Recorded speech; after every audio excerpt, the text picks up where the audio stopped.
Episode number 8 of the Dog Talk podcast. Welcome in, everybody. Today we've got a great special guest, a bird dog that came in, one of the first acquisitions during the season, and just an all around great guy, great pitcher. The big righty, David Tiburcio. How are you, man? Good. How you doing, Spence? Thank you for the introduction. It's a pleasure talking to you. Yeah, I know. Happy to have you on. We had who was it? I think it was Jackson Hicks, maybe. We had him on a couple of weeks ago, and we actually talked about you and just how nice of a guy you are. Fun to be around and super chill. I know you're in the Dominican Republic for at least a portion of this off season. You're there now. How's the off season been? Off season has been good. I'm working at a place down in it's a place called Bonao here in the DR. It's a great place to practice at. I'm practicing with Gregory Soto, San Antonio Domingue, Luis Garcia. It's one of my best friends from my mom, where my dad is from. He got me to that place, and it's been an awesome experience down there. One of my favorite things about you is how you are just ridiculously fluent in both English and Spanish. Like you can, it's like a flip switches, and you're able to just completely. I mean, you mesh them together. Um, it was really nice, especially with you being a translator. It was great because that way we could talk to the guys that didn't speak a ton of English. I'm sure that's tiring for you, but it seems so natural. Not really. Actually, learning Spanish was harder for me than learning English because as you know, I grew up in New York, and my mom and my dad are obviously first speaking Spanish. Like they speak Spanish first, right? That's your first language. But coming to the DR at like 12 years old, when I went to school here, they made me take special Spanish classes. It was way harder. You know, you got to put like some type of like over here is tildes and like the different types of things you don't do in English. So it was super hard for me, but it's not tiring. Did, I enjoy it. so when you moved to the DR at 12, you weren't fluent in Spanish? Well, obviously, I'll say like 60% because Okay. talking to my mom, my grandma, my dad, most of my family speaks like from both sides, but all my cousins and like brothers, they speak English first, so that's why. That's awesome. I love it. I think that's so fascinating. I really want to learn Spanish, and that was a goal of mine for this off season. It's not going well. I only know a handful of Don't words. worry, I got you in this season. We'll have Spanish classes. How about that? Or on the road trips, right? It's a great idea. It's a Up. great idea. Well, you spent 22 games as a bird dog, 4.62 ERA, and you also spent what was it, 6 games, 6 innings, 3 games as a jackal, right? Yeah, or it was, Yeah, yeah, that's right. something like that. Something like that. It was a brief time at the beginning of the season. You actually played against the Bird Dogs, which is cool. We'll get into that a little bit. I'll ask you more about that. But when you signed with the Bird Dogs, that transition from being with one team to another, you were really the first acquisition for the Bird Dogs during the season. What was it like coming into a brand new group of guys? To be honest, it was incredible because obviously Jack was had I had great teammates. Miguel Gomez, he was like the tutor for everybody. You know, he played a little bit in the big league, so it was good having him around. Like you had a lot of cool guys in the Jackals as teammates, but going to the Bird Dogs after that, I already knew a little bit of Bino. We faced each other in the minors. Having Tapia there, another Dominican, having the boy. It's like having all these guys like Tita Mas. So it was like really welcoming, right? So it was like it's both teams. I'm not gonna lie, it sounds like they're both families, but coming to the Bird Dogs, it was like different because everybody had like that little extra motivation to like winning. And, obviously I came in a bad week. I don't know if you remember. Was So it was like even having that little bad moment in the time, people wanted to win, and like I'm not saying obviously Jaguars didn't want to win, but I'm saying like it was good because having a lot of pro guys also like Bino and all these guys like having that around is very welcoming and talking about experience and all that like around also it's good. Honestly, I didn't even realize you came at the worst time in the season. We were in the middle of an 11 game losing streak. It was brutal. You came and were with us. You didn't play during that Brockton series, and then we went to New Jersey and got the sweep. You weren't there for that either, I believe. No. But then you met us back in Kinston. But seeing the team like at the lowest, and then coming in and trying to turn around the season, I'm sure that was quite the thing to see. First impressions. But what was your first impression when you came and watched the guys in Brockton? First impression, um, to be honest, just grateful to have another opportunity because it was once I got wavered by the Jack, I wasn't talking much on the phone with nobody. So like having another team give me the opportunity to go play again, play baseball, was very like motivated me a lot to like, all right, let me do my best. I've always been a grinder on and off the field, but having one more opportunity, being like, all right, maybe this is God's work. Let me go ahead and like, just give it one more go. Let's see what's gonna happen. Yeah, I find this story really funny. That Brockton series, the first game got rained out, so we played a doubleheader the second game. I think you were there for all three of them, um, all 3 days at least. Um, and I remember the doubleheader. First day, Brockton broke their attendance record, packed house, so much. It was a kids' day, so just 11 a.m., kids everywhere, screaming, everything. And then for the second game, all the kids left. So we had that second game of the doubleheader, and there was nobody there except your brother in the stands was sitting right next to the dugout. And every time there was a foul ball, he went and grabbed it. He got like 10 foul balls. He Yep. collected them. Does he still have them? No, he gave it away to like the elderly people that were around. He went, got Oh, them wow. to everybody. He stayed with no baseballs at all. He gave it to everybody, which is Really? well, yes. Man, that's awesome. You're rubbing off on him. That's good. No, he's a great kid. I love him. Yeah, no, that was so fun. I talked to him afterwards. I was like, dude, you got so many baseballs. He's like, yeah, I know. I just kept chasing after him. Yeah. That's so funny. Then they had them as bad boy. Remember that? Oh yeah, he came out as the bat boy. Yeah. I'm sure he had a ton of fun that series. Yeah, another thing that just sticks out to me about you, we were leaving that trip, and you came on the bus to say bye to everybody. You were going to meet us down in Kinston. And I was like, dude, that's a sick hat. I don't know. It was probably like pink and blue. Um, I think it was pink and blue. It was blue or something. And I said, that's a nice hat. And you said, here, you took it off and gave it to me. I'm like, no, I don't need it. Keep your hat. But that's just, Thank you're a you, man. great guy. And I love that about you. Thank you, man. Appreciate it. Okay, let's talk about some more baseball. So the very first week of the season, you were with the New Jersey Jackals, and you came down to Kinston, and you actually made two appearances. What was it? I mean, what was your thoughts going against that team? Obviously, at the time, you didn't know you were going to play for the Bird Dogs, but now looking back on it, knowing, okay, I came here, I'm now playing for this team. What'd you think of the facilities? What'd you think of the team that you were playing against? Just everything. So yeah, once we got to Green Stadium, everybody in the Jackals noticed the difference. Like everybody was pumped to play there, and then once I got a throw on, I was like, all right, this is minor league baseball. Obviously, Texas Rangers, they were there a year before, but like, even the grounds field crew, they do an amazing job. They take care of the field. They even got for practice, they got a line where you can't step on it, which is pretty cool because that only feeds up the team more. Having compliments to everybody that goes play and plays down there in North Carolina. But like playing against them, I already knew Bino, as I said, and obviously, in indie ball, you don't have reports on everybody, but that was one of the guys I was like, all right, I got to pitch. And I don't know if you remember, gave up a homer off of Bino, but it is what it is. Hey, you joined him. You joined him. He had a really hot start to the season. Uh, his first three outings, um, or first three games that he played in, he hit a home run in each of them, and he was the first guy to hit a home run in Bird Dog's history. So it was like he's just born to do that, and that's just got what you got to deal with. But then you came and you struck out four guys the next game that you appeared in against the Bird Dogs. So I was like, well, bounce back, good stuff. So bounce Well, back. yeah, no, that I mean.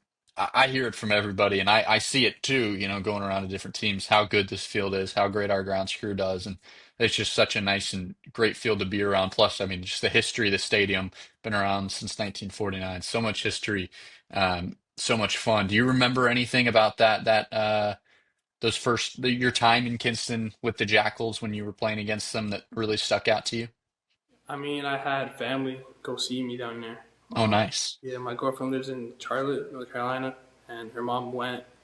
Her and her mom went to see me.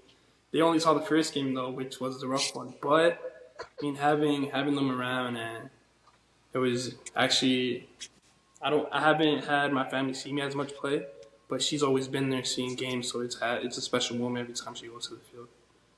That's so cool. I love it.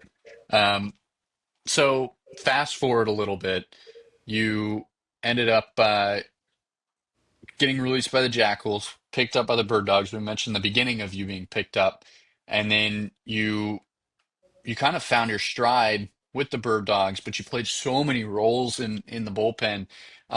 Talk to me about just the different roles. I know you were a closer, you were a setup man. I know you have done a lot of like middle relief in your professional career. Talk to me about the different roles you played in the bullpen as a Bird Dog. So obviously, being a closer, I had a couple good games. Also had a lot of rough ones, but finding the role as you want to win type of team is more important than having an ego. Like I want to close, I want to set up, I want to be a middle relief guy. I just think everybody wanted to be part of the game, part of the team, more than wanting to be like a specific type of role. So like I've always been a middle reliever guy, but coming in and like finding, trying to throw as hard as I can, trying to compete as a closer. But then I came up as a setup man for Hicks, and even it felt even more special because it was like, all right, if I get a zero, then we can win it with Hicks. But then I didn't really middle relief a lot, but it was more of setup guy closing, which is awesome for me. I love both roles. Yeah. I think you're able to be in a lot of different roles. I think is super useful for a guy like you, especially throwing gas. Um, Now, during the season, what was your favorite on the field and then off the field moment? Favorite off the field moment I think was going out with the guys in Quebec. I think I don't go out as much. For me to go out, it has to be a really special moment. And I just went out that day, and it was like being with all the guys, having a fun team time was a great moment. On the field, I think was my first win. I think even Brett was there, so having Brett there, it was a special moment on the field for sure. My first win on. Yeah.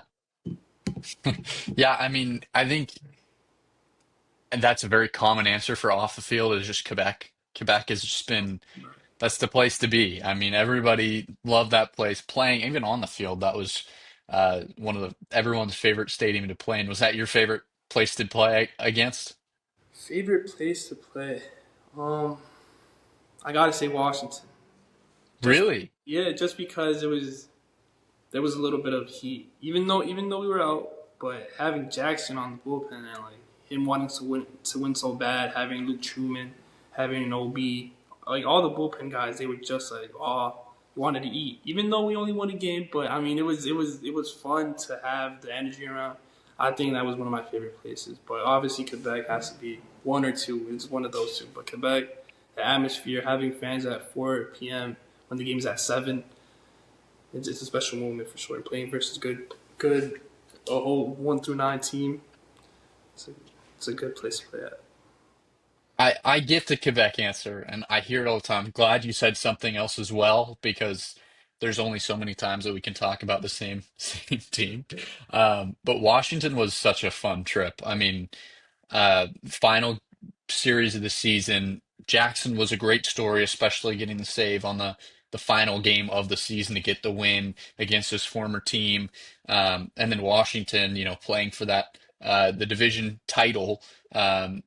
And obviously, they still got the division title, but we were able to win that last game to make it so they didn't clinch against us. They clinched because Lake Erie lost, which was great. I really did. That was a really fun trip. The whole week, that final week of the season was a whole lot of fun. And you bought some beats. I remember that. Oh yeah, They still working for you? yes sir.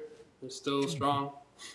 Yeah, I remember going to the lobby and you're just trying out some beats. I'm like, hey, there you go. He's Off of Facebook Marketplace. you did you forget headphones that trip? I had to buy a couple headphones. I'm not gonna lie.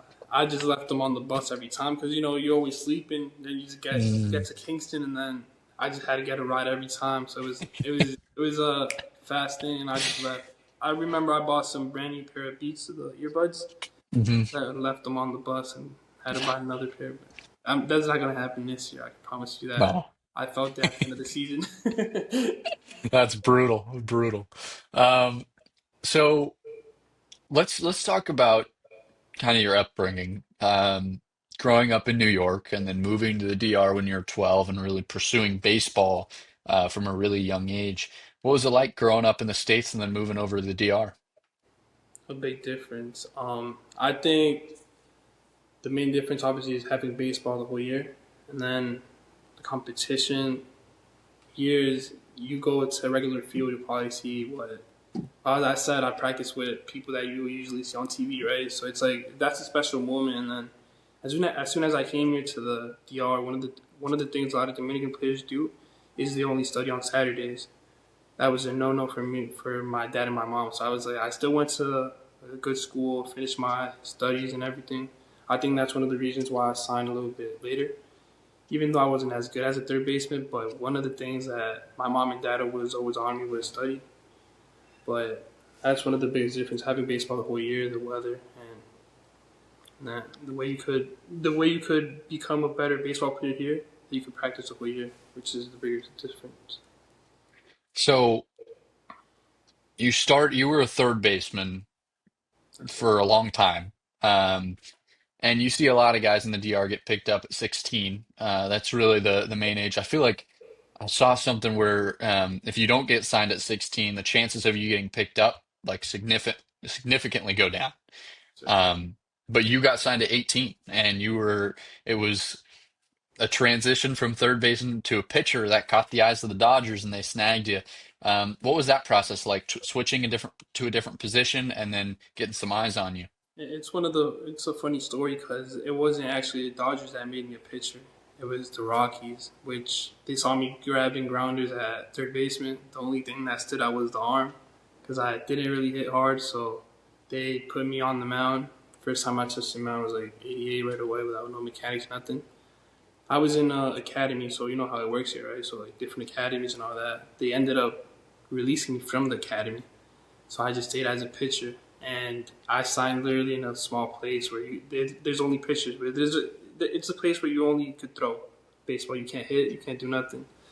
And becoming a pitcher, I had to learn how to pitch being a pro because I had no experience at all, like sliders, changeups, nothing. I just had a decent arm, and they gave me a chance. Things God, and I appreciated that.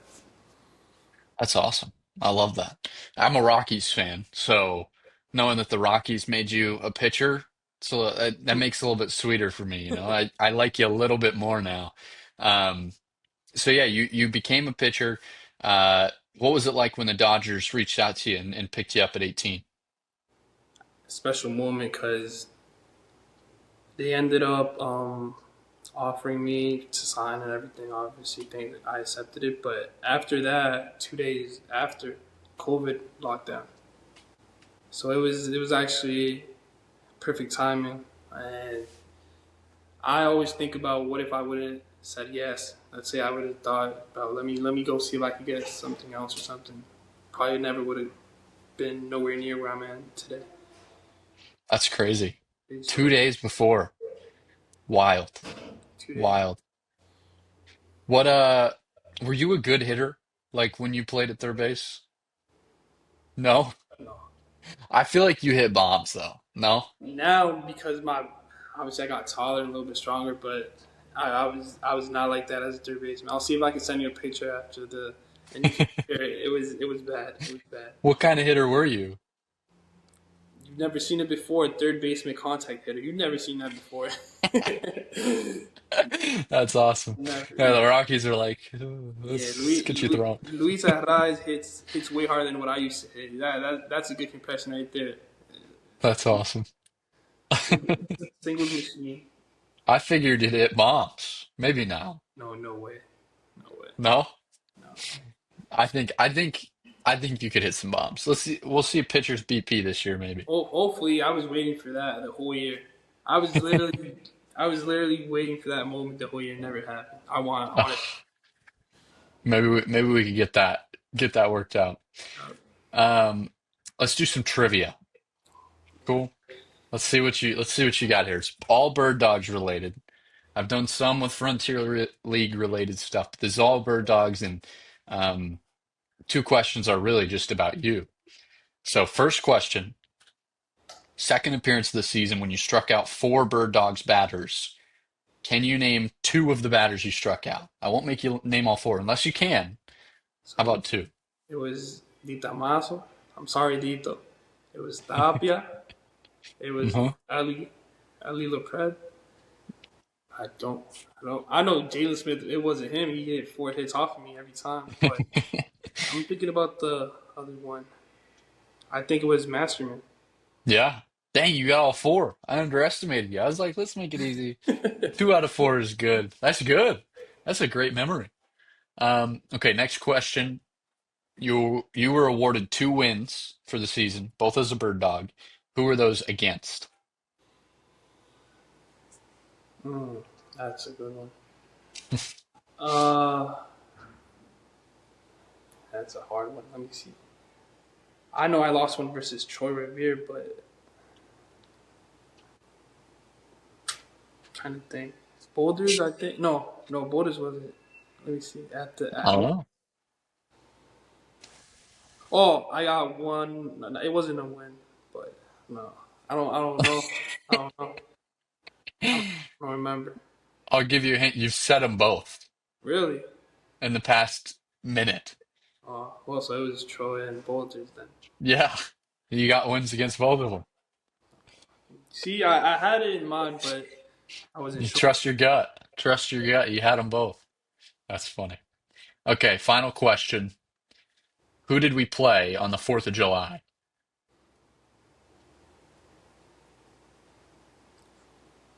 I think was it. Well, I think it was Troy Revere. It was. There you go.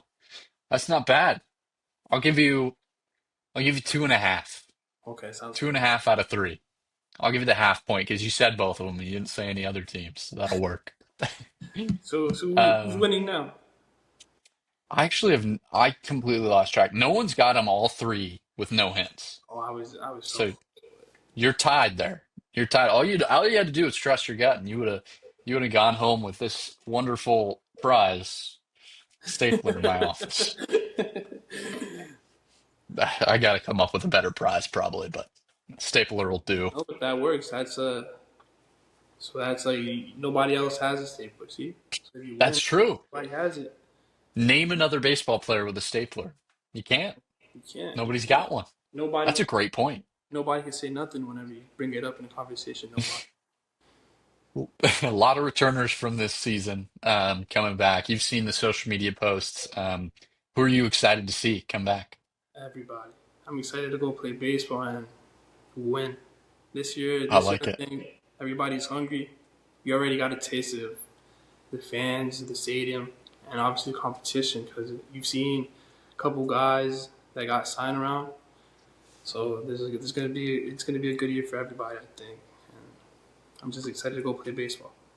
I like it. I'm ready for baseball to be back. We're close. We're getting close. It's January. We're almost there, right? Yep, almost Who had the best opposing teams? Who had the best post game meal? post game meal.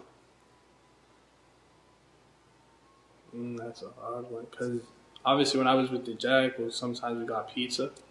It was like New York Jersey pizza. That's one of my Mm, favorites. That's for me. But to be honest, I don't have one in mind right now. But if I have to say one, I'll say Jaguars. Just because if it wasn't something I like, I could have bought Dominican food right there. right. So I'll just say that one. Jackals had good post game meals. I think my favorite was Sussex County. They had a Oh yes, just I'm a I'm particular with what I eat. I don't eat a lot of different stuff, but Sussex County nailed it. They had chicken and waffles. That was delicious. Yeah, I So forgot about good. that one. They always had a buffet every time. Yeah, A lot of every time. food, and that So was good. good. Yep. Um, is there any kind of pitches you've been working on this off season? All my off speeds. All I had last year was fastball sinker, so I'm trying to work probably the split and a better slider because it's hard to compete with only two pitches, and that's one of the things I obviously looked in the mirror and I was like, if you want to go back to the pro ball, there's always something you got to work on, right? And like looking at yourself and being all right, I'm good at this, good at that, but I don't have this. I think I'm in the best place I could worked it on this year, so I'm excited. Excited. I still haven't worked on it. I've been seeing grips. I've been asking everybody. Been asking Hector Neris, Houston Astros. He has a great split, so I've been asking. I've been seeing, but haven't tried it out myself. I'll I keep you like it. updated. I'll see. Yeah, no, I keep me updated. I'd love to follow along with your pitch mix and see what kind of nasty pitches you're getting and who you're getting them from for sure. I would like to know that. A lot of stories once we go back. I'll show you different grips. You I'm can try excited about it. it. When you come back to Kinston, what are you most excited about? Is it I mean, other than the baseball, off the field, and outside of seeing the guys, is it a food place, something that you did? I mean, what are you looking forward to? Oh, there's a place Truman showed me that's I think it's only in North Carolina. Like I don't Okay. I don't remember the name. If you What look it out, food? yeah, it's burgers, but Burgers. Cookout? yeah, cookout. I'm excited. Okay. Yeah, it's in the Southeast. Cookout's good, man. Truman took me once and he had to take me again. Yeah. Yep, Truman is the guy. He's just great guy. Great guy. Cookout is great. Oh gosh, I had another question for you. Oh yeah, your goals for the season. What are some of your goals for this upcoming season? My personal goals is stay healthy all year. No more sprints with Evil. Remember that one? But Yeah, um, forgot about that. stay healthy and just have fun. I think one of the things also last year I always thought about it, this is a job, and forgot about having fun. Just compete with the best thing I can. That's it. Those are my goals. Have fun and compete and win. Those are my goals. Love it. Love it, man. Well, I appreciate you hanging out and best of luck this off season in the DR. Excited to have you back in Kinston shortly. Thank you very much, man. Excited to go back and see all you guys. Appreciate you, brother. Well, everyone, thank you so much for tuning in. This has been episode 8. We got episode 9 coming out soon. David Tiburcio, the man, the myth, the legend. Excited to have him back out on the mound at Granger Stadium this upcoming summer, which we just released our season tickets. So if you haven't got your season tickets, do it now. You can call the office, come to the office, or even check out online on Tixer or go to our website, downeastbirddogs.com. Well, thank you guys so much for tuning in. We will see you next time.